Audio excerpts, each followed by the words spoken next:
Access Minnesota, issues that matter to you. Access Minnesota brings you the newsmakers and the stories that shape our everyday lives, with analysis from University of Minnesota faculty experts. Former University of Minnesota President Robert Bruininks faced some of the biggest challenges in the U's history.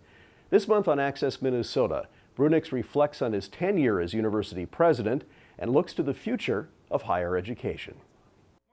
Robert Bruininks has served as the University of Minnesota president since 2002. He will step down as president at the end of June when President-designate Eric Kaler comes on board. President Bruininks, welcome back to Access Minnesota. It's great to be with you and your viewers, Jim.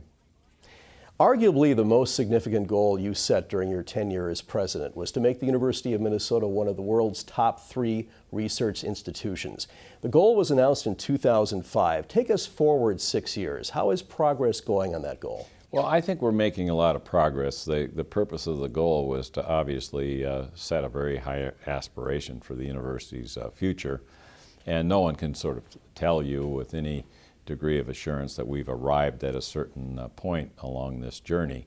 But my purpose in working with the university community to set this goal as high as possible was to get us to reach, to really try to improve the excellence of the university in all aspects of its mission. So I would have to say in the last 9 years, and particularly in the last 5 or 6, since we announced the aspiration to be one of the world's great universities, nearly every metric has improved. The only metric that has gone south on us is the level of state support. It has seriously declined, and I'm deeply worried about that as I leave office.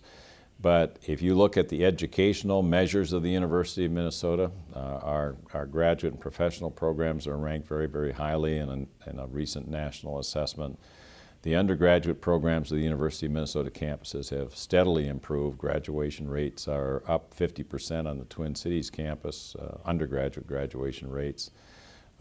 We now have 2,500 people in the university's honors college, young people. And when I started, we had less than 40 National Merit Scholars in the entering freshman class. We will have 165 coming in next fall. So everything has really improved. The learning of our students, the graduation rates of our students, the support that we provide students through scholarships and particularly need-based scholarship, all of that's really improved. Student satisfaction has improved. So I'm deeply proud of the progress we've made in education and research. The numbers speak for themselves. So we had a record year in raising research dollars last year, $823 million, which is about $130 million more than the state of Minnesota, actually $230 million more than the state of Minnesota provides to us. It's the second highest growth rate among public research universities in the United States in the past 5 years. So all of these measures that people use to judge the quality, the impact, the productivity, the efficiency of universities, all of them are moving in the right direction. So I think we're on the right path. We just have to stay the course.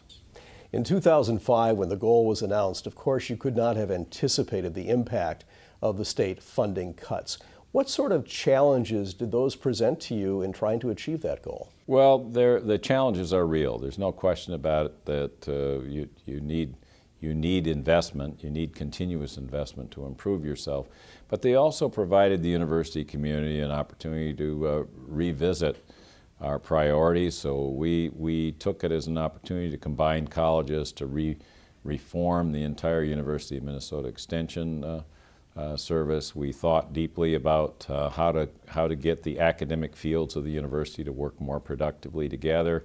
We deepened and strengthened our relationship to the business communities of Minnesota, the nonprofit sector of Minnesota.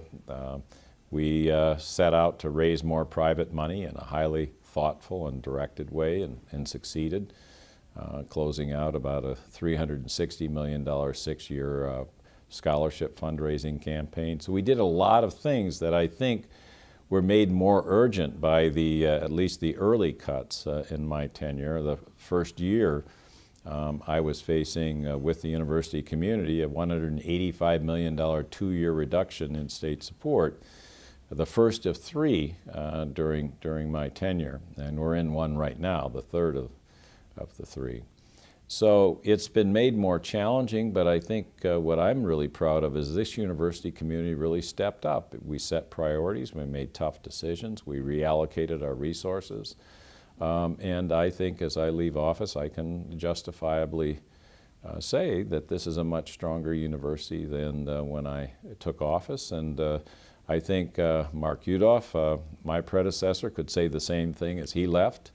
And my feeling is that we'll see even further gains for the University of Minnesota as we make this transition to President-designate Kaler. As we talk about the impact of the state funding cuts, and correct me if I'm wrong, my understanding is the university is basically back at its funding level of 1998. Actually below that. Let's talk about that. Obviously, the university has had to adjust to that in some pretty draconian ways. Tuition has increased fairly consistently and sometimes dramatically over the last several years. What has it been like dealing with students who have had to face these tuition increases? Well, it's challenging for students and our families. If you look at any kind of fair assessment of what has happened in my tenure and earlier, the national studies and our own assessment indicate that tuition has gone up roughly in proportion, in direct proportion to the decline in state funding. And this hasn't been something that university officials like to do. I'm a first-generation college graduate. I worked my way through. I don't get up in the morning and say to myself, how much can we soak our students? Quite to the contrary, all of us get up every day to see what we can do to restrain the increase in tuition and the cost of education for our students.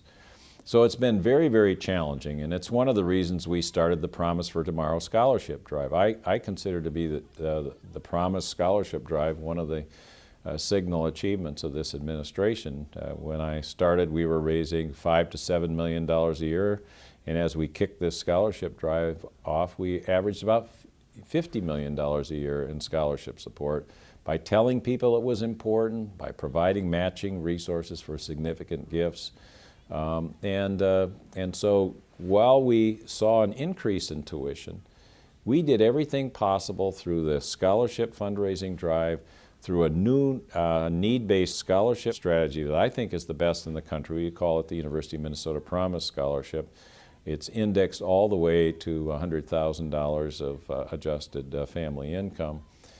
All of these things have helped us restrain the cost increases for low and moderate income families and their children. So in the last 10 years, two years before including the 2 years before I started, you'd have to say that tuition has gone up a little over 100%. But the net price increase during that period has gone up 34% for Minnesota undergraduate students. That's about 3.4% a year. We're asking the board to adopt a 5% increase this year and next year. We've promised the board that if we get a better deal in St. Paul, if they lessen the budget cuts, students will be the primary beneficiaries along with the academic programs that serve them. So we'll be able to reduce tuition in 2013 if we get some help, and there's some compromise between the House, Senate, and the governor to lower the draconian cuts on the University of Minnesota. So the net price is what we need to keep our eye on.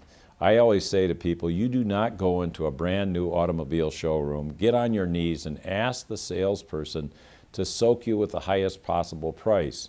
And our students now come here and they have many of them have several scholarships. We have the largest on-campus work program across the campuses of the University of Minnesota in our peer groups.